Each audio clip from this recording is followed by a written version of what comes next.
वज़ीर आज़म की जानिब से बरामदी सहूलतकारी स्कीम EFS का जायजा लेने के लिए तश्कील दी गई कमेटी का पहला इजलास वफाकी वज़ीर बराए मनसूबाबंदी तकियो खुसूसी इक़दामात एहसन इकबाल और वफाकी वज़ीर बराए तिजारत जाम कमाल खान की ज़ेर सदारत मुनक्किद हुआ।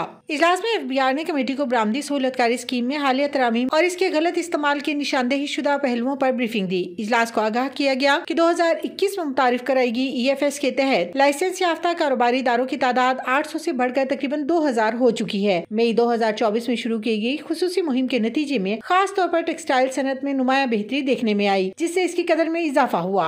वफाकी वज़ीर बराए मनसूबाबंदी तरक्की और खुसूसी इक़दामात एहसन इकबाल ने जोर दिया कि वज़ीर आज़म की बरामदी सहूलतकारी के हवाले से हिदायत सरमायाकारों को मुकम्मल मुआवनत फराहम करने और पाकिस्तान की बरामदात को बढ़ाने के लिए एक जामे फ्रेमवर्क की तश्कील पर मरकूज हैं। उन्होंने हुकूमत की कारोबार दोस्त पॉलिसियों पर रोशनी डालते हुए बरामदी हिकमत अमली से मुतालिक आलमी रुझानात से हम आहंग होने पर जोर दिया।